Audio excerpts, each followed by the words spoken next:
All right, let's jump right into this incredible ancient story. It's all about a young seeker on a quest for, well, for the ultimate truth.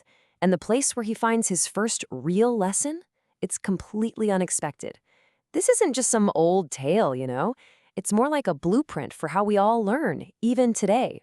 So we meet our hero, a young guy named Sudhana, and right away he walks up to this wise elder and he does not mess around. He asks pretty much the biggest question anyone could ever ask. He says, how does a bodhisattva learn the bodhisattva practice? I mean, think about that for a second. He's basically asking, how do I do it? How do I learn the path to total enlightenment? He wants the entire roadmap to wisdom itself. And the sheer scale of what he's after is, well, it's just immense. We're not talking about just being a slightly better person. He wants to see all the Buddhas, purify all actions, travel across all worlds, fulfill every single one of his vows. This goes way beyond simple self-help. He's asking for the master key that unlocks the entire universe. So, seriously, what kind of answer could you possibly give to a question that big? All right, so this is where it gets really interesting. Sudhana goes to this elder, this master of his craft, and you'd think the answer would be something super profound and philosophical, right? Well, the master's response is, probably not what you're expecting, and it definitely wasn't what Sudhana was expecting. It's a total curveball. Yep, you heard that right.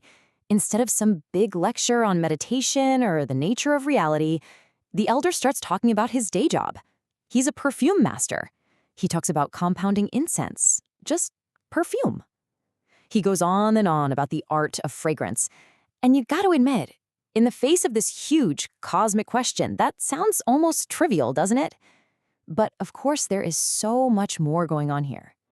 So the elder starts laying it all out. He says he knows every kind of fragrance you can imagine. We're talking heavenly scents, earthly scents, even scents from mythical creatures. He knows scents for healing, scents for bringing joy. He even knows scents that can help you with your spiritual practice. His knowledge in this one area is just unbelievably deep. It makes you wonder, right? How can an entire universe of knowledge be packed into a single craft like that? And this, right here, is where the real lesson kicks in. The elder starts describing some of his special incenses, and trust me, they are anything but ordinary. You'll see that each one is like a living, breathing metaphor, a whole story told just through scent. Okay, first up, he talks about an incense called elephant treasure.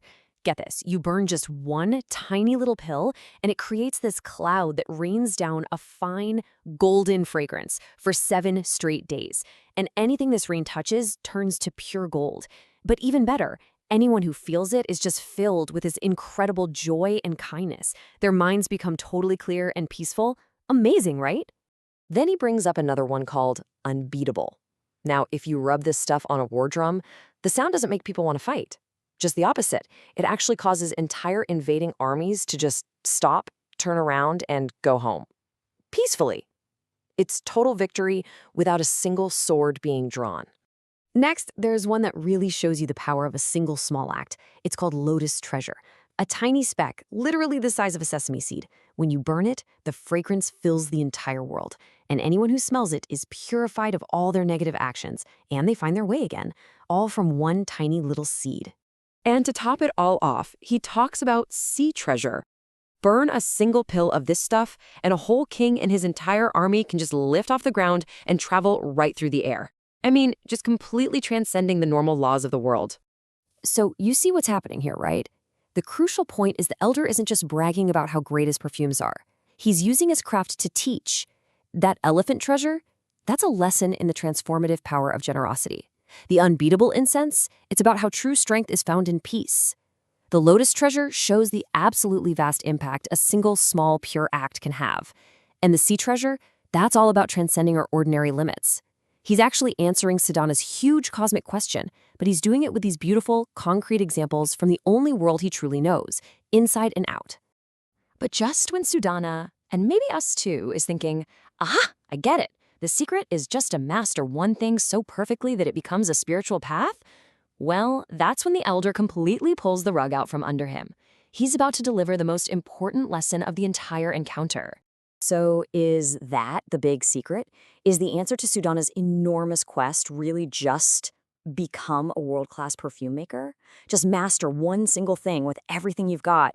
I mean, it kind of seems like a plausible answer, right? But it's not the one the master gives.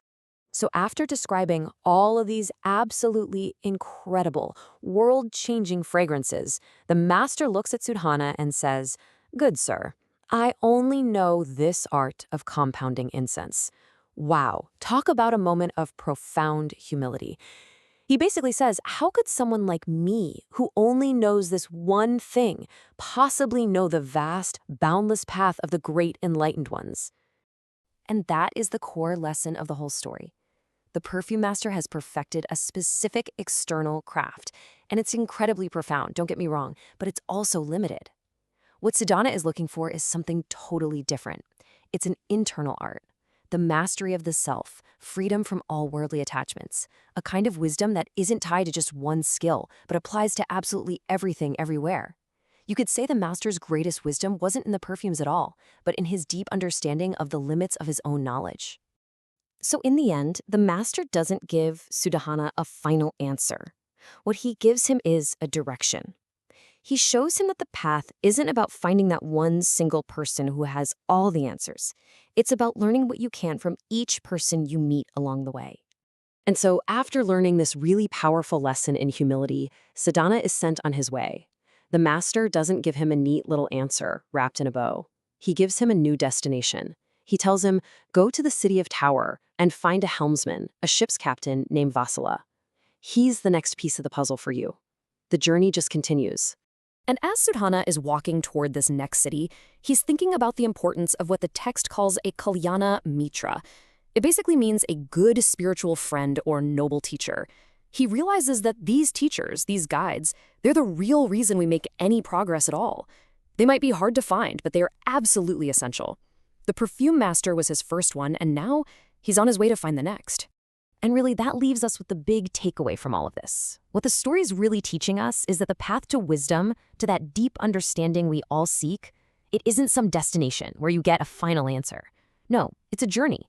It's a journey from one good friend to the next, learning everything you can from each one, and then humbly moving on. So the final question isn't just for Sudhana. It's for you. It's for me. It's for all of us. Who or what is your next teacher?